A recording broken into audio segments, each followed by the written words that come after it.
Hello students, welcome to online lecture series on electromagnetics, electrical engineering semester 4 subject. Myself Kapil Dham, assistant professor, St. Andrews Institute of Technology Management, Farooq Nagar, Gurugram. So students, this is unit 2, lecture number 5. We discussed till now lecture number 4. The following topics we cover in this lecture series. The concept of electric field due to discrete charge, the point line surface volume charge distribution. We little discuss about the explanation to line volume surface charge distribution. Also, we discuss about the electric field due to line volume charge distribution and electric field due to infinite line charge distributions. तो students चलिए देखते हैं कि क्या क्या इसमें topics हम कैसे डिस्कशन करेंगे।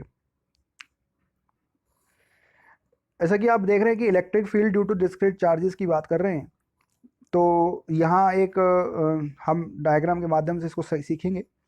स्टूडेंट जैसे कि आप देख रहे हैं कि यहाँ एक पी पॉइंट है, पी पॉइंट से रिलेटेड आप देख रहे हैं कि ये पी पॉइंट है और इस पी पॉइंट से जो नियरली बाय है वो Q1, Q2, Q3 और Q4 और इस तरीके से एक Qn चार्जेस भी अलग अलग डिस्टेंसेस पर जो हैं प्लेस्ड हैं, जिसका जो डिस्टेंस है वो हम रिप्रेजेंट कर रहे हैं Rn, R4, R3, R2, R1। Okay, तो electric field due to discrete charges के कंसेप्ट में कहा गया कि electric field at a point due to n number of charges is the vector sum of the individual electric field intensities using law of superposition. जैसे कि हमने law of superposition का Coulomb law के अंदर कंसेप्ट सीखा student कि जब space में हम दो फाइनाइट चार्जेस के ऊपर डिस्कशन कर रहे थे, तो ऐसे ही हो सकता है कि और भी ऐसे n नंबर ऑफ चार्जेस हैं जो अलग अलग स्पेसेस के अंदर यूनिफॉर्म डिस्ट्रीब्यूटेड में या रैंडमली मोशंस के अंदर डिस्ट्रीब्यूट हैं, और एक दूसरे के ऊपर जो चार्ज लग रहा है या फोर्स लग रहा है वो कैसे आपस में बैलेंस हो रहा है और नल हो रहा है। सो इसको समझने के लिए जैसे करेंगे, देखिए स्टूडेंट थोड़ा सा इसको डेरिवेशन के पॉइंट ऑफ व्यू समझेंगे कि consider n charges Q1, Q2, Q3, Qn, we want to find the total electric field intensity at point P। तो कहते हैं total electric field intensity at point P पर इन सभी n चार्जेस की summation के हिसाब से क्या होगी, वो क्या है फ्रॉम, तो वो कैसे उसको फाइंड आउट करेंगे। तो देखिए आगे क्या लिखता है कि from Q1, Q2, Q3 and Q4 charges which are located at a distance R1, R2 dot Rn from point N। तो मैंने क्या किया कि सबसे पहले हम लोग क्या कर रहे हैं कि हम एक डिस्क्रिप्शन कर रहे हैं कि Q1, Q2, Q3 dot Qn charges जो हैं अलग अलग डिस्टेंस के ऊपर स्पेस के अंदर लोकेट हैं, और मैं ये जानना चाह रहा हूँ कि P पॉइंट पर इन सभी जो चार्जेस जो अलग अलग डिस्टेंस के ऊपर मौजूद हैं, तो उनका summation with respect to P point पर इलेक्ट्रिक फील्ड कितना इंटेंसिटी जनरेट होगा। तो स्टूडेंट हमने इसको यहाँ पे हमने लिख दिया, और सुपर पोजिशन ऑफ जो कंसेप्ट है लॉ ऑफ सुपर पोजिशन उसका इस्तेमाल यहाँ पे होगा। तो जैसे कि आप देख रहे हैं कि E इक्वल टू क्या बन गया, E1, E2, E3 dot En। तो ये हमने स्टूडेंट पहले ही निकाल रखे हैं, पिछले लेक्चर्स में आपने देखा भी होगा कि हमने एक पॉइंट का निकाला था, अब हम n पॉइंट्स का निकाल रहे हैं। तो Q1 divide by 4 epsilon not R1 का स्क्वायर AR1 यूनिट वेक्टर, इसी तरीके से सेकंड का, इसी तरीके से n का। तो आप जैसे कि आप देखेंगे स्टूडेंट्स कि दोनों सभी इक्वेशंस के अंदर हमारे पास क्यों नहीं कहूँगा, हमारे पास जो बचेगा वो है 4 पाई एप्सिलॉन नॉट, एक कांस्टेंट क्वांटिटी है जो कि बाहर आ गई। समीशन मैंने लगा दिया i से लेकर 1 से लेकर n, QI 1 2 3 4 dot n, RI का स्क्वायर ARI। तो ये मेरा एक जनरलाइज फॉर्मूला बन गया with respect to all the point charges with are located at different distance with respect to point P। उसकी वजह से उनका इलेक्ट्रिक फील्ड इंटेंसिटी का कंसेप्ट क्या होगा वो इस फॉर्मूले के माध्यम से हम यहाँ पे सीख लेंगे स्टूडेंट। और जैसे कि हम देख रहे हैं, क्योंकि हमने ये यूनिट वेक्टर का जो फॉर्मूला है वो भी हमने पहले ही ऑलरेडी निकाला था, तीन आपको याद होगी हमने पिछली क्लासेस में लॉ और सुपरपोजिशन के हिसाब से हमने तीन चार्जेस के ऊपर निकाला था। अभी हम n चार्जेस के ऊपर बात कर रहे हैं। तो Rp is the position vector of point P and Ri is the position vector of point where Qi is located. Qi मतलब बहुत सारे जितने भी n जो चार्जेस हैं वो लोकेट हैं। तो ये हुआ स्टूडेंट, जैसे कि आपने n चार्जेस के डिस्ट्रीब्यूशन की बात करें, अब कहता है कि point line volume surface charge distribution के का जो कंसेप्ट होगा वो क्या होगा। तो सबसे पहले हम लेते हैं स्टूडेंट पॉइंट चार्ज। तो कहता है कि if the dimension of a surface carrying charge are very small, कहता है कि जो सरफेस जो किसी भी चार्ज का सरफेस अगर यदि जो उसके ऊपर जो चार्ज है वो उसका सरफेस वेरी स्मॉल है compare to a region surrounding it, then the surface can be treated be a point, है ना। बट ऑब्वियस ही बात है कि अगर एक पॉइंट चार्ज है और इसका सरफेस इतना स्मॉल है कि वो विद रिस्पेक्ट टू अदर कि वो बिल्कुल एक क्या ट्रीट हो रहा है, पॉइंट की तरह ट्रीट हो रहा है। The corresponding charge is called as point charge. The point charge has a position but not at the dimension. Dimension नहीं होगी, क्यों? क्योंकि वो इतना स्मॉल चार्ज है विद रिस्पेक्ट टू अदर कि उसका सरफेस हम ज्ञात नहीं कर पाते, सरफेस को हम फाइंड आउट नहीं कर पाएंगे क्योंकि वो इतना पॉइंट इनफाइनाइटनेसली सरफेस के मामले में इतना स्मॉल है कि हम उसकी डायमेंशन को फाइंड आउट नहीं कर सकते। तो point charge can be positive और नेगेटिव। अब देखिए सरफेस को तो नहीं पता कर सकते मगर हम चार्ज कह सकते हैं कि वो चार्ज या तो पॉजिटिव हो सकता है या नेगेटिव हो सकता है।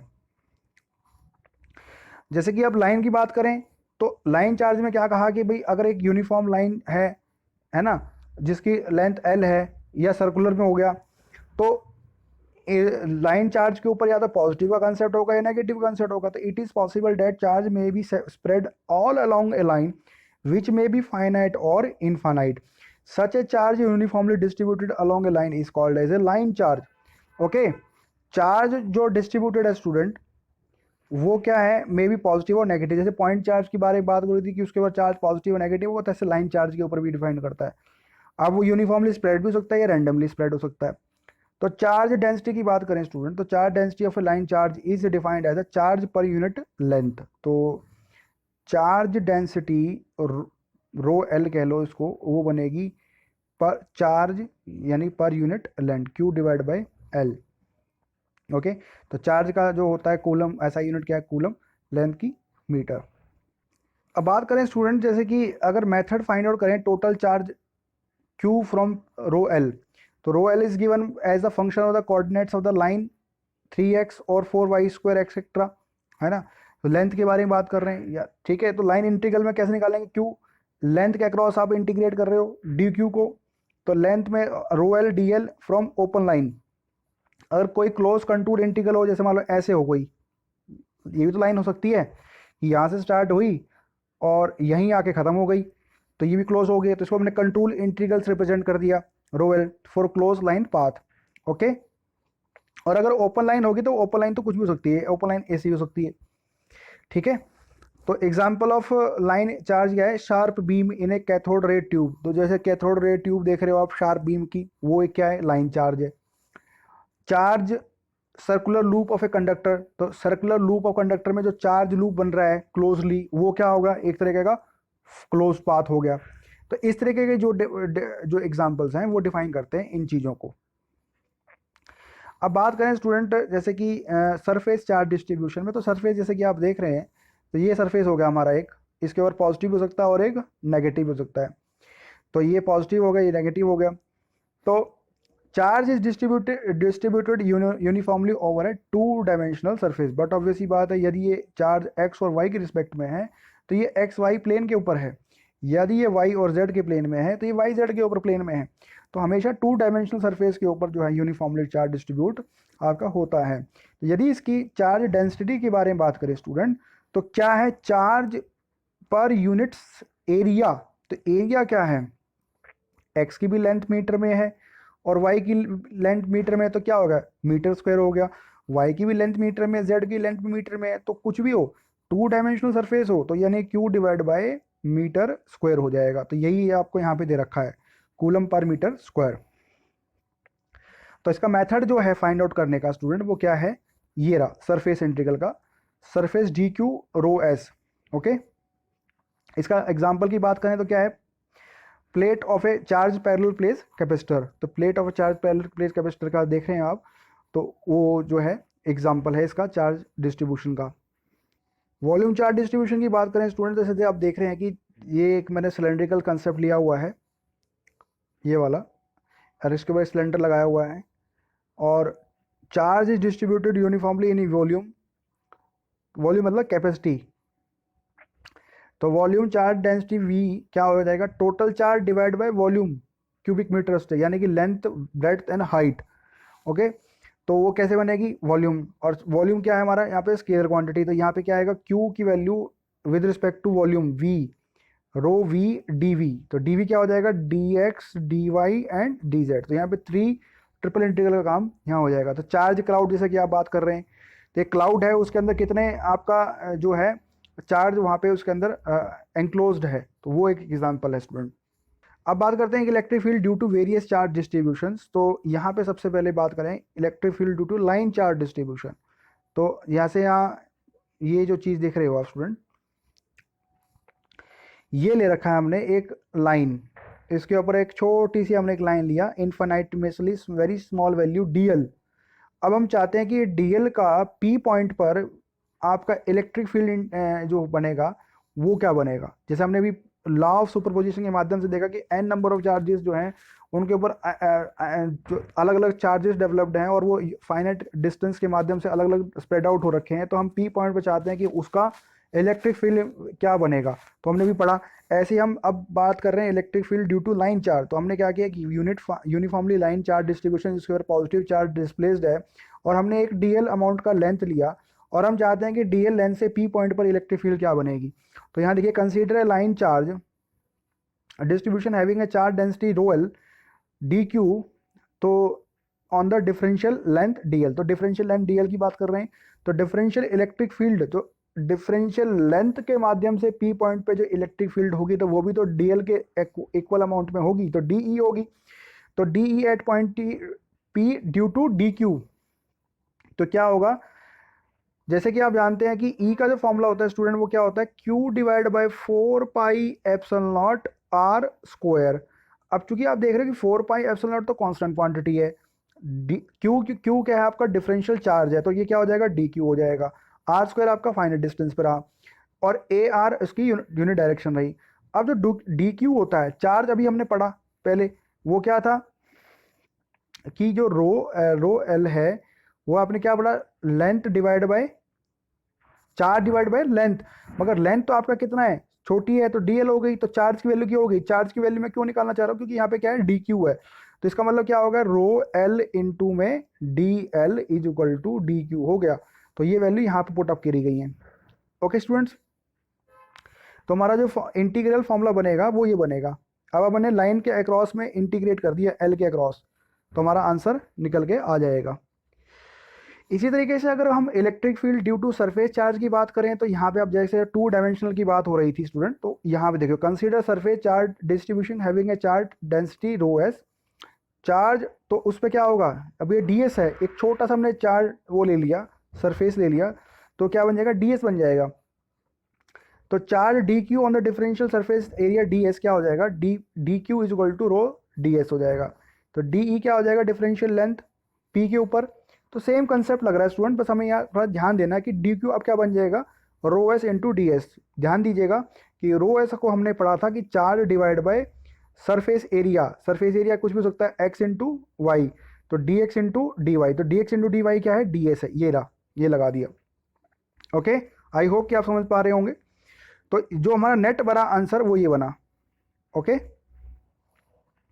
इसी तरीके से वॉल्यूम की बात करें स्टूडेंट, तो वॉल्यूम में क्या है, वॉल्यूम कोई भी क्लाउड के अंदर आपने एक वॉल्यूम ले लिया, क्यूबिकल सेक्शन, जिसके अंदर कैपेसिटी डिफाइन होगी कि भाई इतने इसके अंदर चार्ज एनक्लोज्ड होगा। तो consider a volume charge distribution having a charge density rho V. तो charge D Q on the differential volume D V, ये डी वी जो क्यूब लिया है ना, ये आपने इतना लिया है कि ये बहुत स्मॉल है, डी वी अमाउंट है, तो चार्ज भी इसमें कितना होगा, छोटा ही होगा, डी क्यू होगा। तो ये डी क्यू हो गया, तो रो वी डी वी। अब डी वी जैसे मैंने बताया कि आपको क्या है, D X D Y and D Z हो जाएगा। तो इस तरीके से आपने इलेक्ट्रिक फील्ड के अंदर इस फॉर्मूले को पुटअप कर दिया, वॉल्यूम के अक्रॉस इसको इंटीग्रेट कर दिया। तो total if there are all possible types of charge distribution, तो टोटल ई कितना हो जाएगा स्टूडेंट, ये हो जाएगा ए वाला, E P E L E S E V. Okay, तो total all possible types of charge distribution जो हो जाएगा वो नेट सम हो जाएगा। Okay, now if we talk about the electric field due to infinite line charge, तो जैसे कि आप देख रहे हैं कि अब मेरे पास जो लाइन है वो फाइनाइट नहीं है, जिसकी फाइनाइट लेंथ एल ना हो, अब वो क्या है, इनफाइनाइट है। तो इनफाइनाइट लेंथ को हमने कैसे डिफाइन किया, पॉजिटिव इन्फिनिटी से लेकर नेगेटिव इन्फिनिटी तक, जैसे कि आप यहाँ डायग्राम के अंदर देख रहे हैं स्टूडेंट। और मैंने उसके अंदर से क्या किया, एक डीएल अमाउंट का लेंथ ले लिया, और डीएल लेंथ के रिस्पेक्ट में मैं पी पॉइंट पे चाह रहा हूँ कि उसका जो इलेक्ट्रिक फील्ड इफेक्ट होगा वो क्या बनेगा। ओके स्टूडेंट्स, तो जैसे कि आप देख रहे हैं कि ये ओरिजिन पॉइंट से क्या है, 0r0, क्योंकि एक्स एक्सिस ये 0r0, तो ये इस तरीके से मैंने यहाँ पे डिफाइन किया हुआ है, ये आप जैसे देख रहे होंगे। ओके, तो ये जो है ये z कोऑर्डिनेट है, ये x कोऑर्डिनेट है, ये y कोऑर्डिनेट है। तो जब हम ओरिजिन से p पॉइंट की तरफ चले तो x और y, x और z तो आपके जीरो हो गए, और रेडी ये जो किसके रिस्पेक्ट में था, y के रिस्पेक्ट में था, तो यहाँ पे क्या आ गया, r आ गया, तो 0r0 ये पॉइंट हो गए p के। ओके, तो कैसे करता है इसको, consider infinite long straight line carrying uniform line charge having a density rho L centimetre cube which is placed along Z axis from the minus infinity to plus infinity. तो जैसे Z axis पे आप देख रहे हैं, ये मैंने minus infinity to plus infinity यहाँ पे प्लेस कर दिया। तो hence this is called the infinite line charge. तो लेट अस सपोज कि we want to see the effect of DL length on P point, कि उस पर इलेक्ट्रिक फील्ड कितना होगा। तो ये देखिए जैसे स्टूडेंट यहाँ लिख रखा है कि let the P point on the Y axis at which E is to be determined, जिस पे हमने ई को डिटरमाइन करना है। तो distance of point P from the origin is R, consider a small differential length DL. तो अब मैंने क्या किया, क्योंकि मेरा जो लेंथ है वो जेड एक्सिस के ऊपर प्लस इन्फिनिटी से माइनस इन्फिनिटी के ऊपर लेंथ चल रही है, तो मैंने क्या किया, एक छोटा सा एक लेंथ लिया डीएल, और डीएल को मैं चाह रहा हूँ कि पी पॉइंट तक मेरा जो इसके ऊपर जो ई बनेगा वो क्या बनेगा। ओके, तो चार्ज, तो consider small differential length DL carrying a charge D Q. अब देखो डीएल होगा तो इसके ऊपर जो चार्ज होगा वो कितना होगा, छोटा ही होगा, डी क्यू होगा। तो along the line since it is along Z axis, तो therefore DL is equal to DX हो जाएगा। तो D Q is equal to क्या हो जाएगा स्टूडेंट, जैसे अकॉर्डिंग टू अवर फॉर्मूला, तो D Q is equal to क्या हो जाएगा, rho L D L rho L D Z बन जाएगा। ओके, तो कोऑर्डिनेट्स ऑफ डी क्यू क्या बन जाएंगे, क्योंकि ये जेड एक्सिस पे है तो एक्स और वाई कोऑर्डिनेट क्या हो जाएंगे, जीरो हो जाएंगे, जेड आपको क्या मिल जाएगा, जेड मिल जाएगा। इसी तरीके से पी के मैंने कोऑर्डिनेट आपको बताया 0r0 बन जाएगा, क्योंकि वाई एक्सिस के ऊपर है। अब बात आता है कि डिस्टेंस वेक्टर अगर बात करें तो डिस्टेंस वेक्टर आपने पहले ही कैलकुलेट किया होगा, जो हमने प्रीवियस क्लासेस में देखा था स्टूडेंट। तो R P minus R D L यानी फाइनल माइनस इनिशियल। तो ये देखो जो स्टूडेंट यहाँ लिख रखा है R A Y minus Z times of A Z. तो मैग्नीट्यूड जो ऑफ डिस्टेंस वेक्टर इस क्या होगा, magnitude of R, that is R square plus Z square हो जाएगा। तो हम ए जेड और ए वाई का नहीं लिया करते, हम मैग्नीट्यूड लेते हैं R square plus Z square का। तो यूनिट वेक्टर क्या होगा, आर वेक्टर का डिवाइडेड बाय मैग्नीट्यूड वेक्टर। जैसे कि आप देख रहे हैं स्टूडेंट, मैंने यहाँ ये फॉर्मूले में यहाँ लिखा हमने, तो डी क्या बनेगा, डी भी आपको जब ई की value Q divide by 4 pi epsilon naught R square होता है, तो डी की वैल्यू क्या होती है, D Q divide by 4 pi epsilon naught R square A R. तो जैसे कि आप देख रहे हैं स्टूडेंट, ये वाला पॉइंट ये बन जाएगा, क्योंकि डी क्यू की वैल्यू हमने यहाँ लिख रखी है ये वाला, तो ये हो गया। बस हमने ए आर की वैल्यू यहाँ पे पुटअप कर दी, और अब आप इसको इंटीग्रेट करना चाह रहे हैं, क्योंकि इलेक्ट्रिक फील्ड आप integrate over the infinite line charge define करेंगे, तो लिमिट क्या है, minus infinity to plus infinity है। तो जैसे कि आप देख रहे हैं स्टूडेंट, थोड़ा सा इसमें यार जब आप लिमिट पुट करेंगे तो यहाँ पे आपको थोड़ा सा देखना पड़ेगा।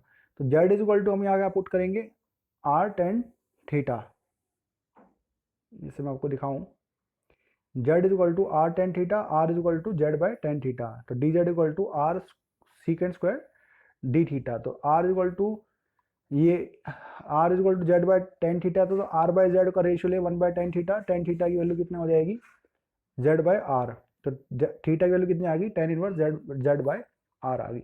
अब अगर जेड की वैल्यू माइनस इन्फिनिटी है तो थीटा की वैल्यू कितनी होगी, tan inverse minus infinity. Tan inverse infinity क्या होता है, pi by two, but tan inverse of minus infinity कितना होगा, माइनस पाई बाई टू होगा। इसी तरीके से tan Z is equal to infinity, तो ये क्या हो जाएगा, पॉजिटिव पाई बाई टू हो जाएगा। ओके, तो जैसे कि आप देख रहे हैं स्टूडेंट, माइनस इन्फिनिटी से लेकर प्लस इन्फिनिटी में हमने क्या कर दिया, लिमिट बता दी माइनस पाई बाई टू से लेकर प्लस पाई बाई टू। तो जो सारा जो फॉर्मूला था रो एल डी जेड की वैल्यू जो थी वो हमने किस में कन्वर्ट कर दी, सीकेंड स्क्वायर में। तो आर टाइम्स हो R secant square D theta A Y 4 pi epsilon naught R square plus R square tan square theta. तो आर स्क्वायर का हम नीचे से कॉमन निकालें स्टूडेंट, तो क्या बनेगा 1 plus ten square theta, denominator की बात कर रहे हैं, ये वाली पार्ट, ये वाला। तो और बाहर ब्रैकेट में कितना है 3/2 है, तो आर स्क्वायर तो अगर आपने पूरे ब्रैकेट में से बाहर निकाला तो अपनी 3/2 भी बाहर लेके आएगा, और ऊपर क्या है आर स्क्वायर है, देखो यहाँ आर इंटू आर स्क्वायर, तो rho L by 4 pi epsilon not ये कांस्टेंट क्वांटिटी है। तो अब आप देखो स्टूडेंट कि ऊपर आर स्क्वायर और नीचे ये जो है आर स्क्वायर जब ब्रैकेट में निकलेगा तो इसकी वैल्यू है आर इंटू 3/2, तो आर स्क्वायर से आर स्क्वायर कैंसिल आउट हो गया, तो आपको क्या मिला आर क्यूब, मगर ऊपर भी तो आर स्क्वायर है, तो आर स्क्वायर से डिवाइड बाय आर क्यूब करेंगे तो क्या बच जाएगा, खाली एक आर बच जाएगा, यानी कि 1/r बच जाएगा। ओके, तो अब आप ये देखो कि जब हमने ऊपर सीकेंड स्क्वायर था, नीचे 1 + tan स्क्वायर क्या होगा सीकेंड स्क्वायर, तो ये भी क्या हो गया आपस में कैंसिल आउट होगा, तो सीकेंड स्क्वायर और सीकेंड, तो ये क्या बन जाएगा 1/सीकेंड, तो ये क्या बन जाएगा rho L 4 pi epsilon naught r minus पाई/2 से लेकर सीकेंड की वैल्यू क्या होती है कॉस थीटा, तो कॉस थीटा का इंटीग्रेशन क्या होता है साइन, तो हमने निकाल दिया पाई/2 से माइनस पाई/2, हमने क्या लिख दी इसमें लिमिट पुट कर दी, तो साइन पाई/2 साइन ऑफ माइनस पाई/2, माइनस माइनस क्या होगा स्टूडेंट प्लस हो गया, ये होगा जी 2, 2 से 2 हमारा 4 पाई से 2 पाई कट गया, तो ये आंसर देखो अब rho L divide by 2 pi epsilon naught r A Y, तो ये वैल्यू हमारी क्या बनी स्टूडेंट, देखो ये वाला पार्ट बन गया हमारा। ओके, तो rho L A Y 2 pi epsilon naught r, तो ये हमारी इन्फिनाइट लेंथ का इलेक्ट्रिक फील्ड। तो ay is equal to ar, that is ai is the unit vector along the direction r which is perpendicular to the point p from the line charge, तो वो बस एक direction बता रखी है कि कैसे हमने इसको निकाला, तो that is very important derivation which is asked in the university examination students, तो इसको हमने छोड़ना नहीं है, करना है इसको। तो इस लेक्चर में इतना ही स्टूडेंट, अगले लेक्चर में और भी टॉपिक को डिस्कशन करेंगे, तब तक के लिए थैंक यू।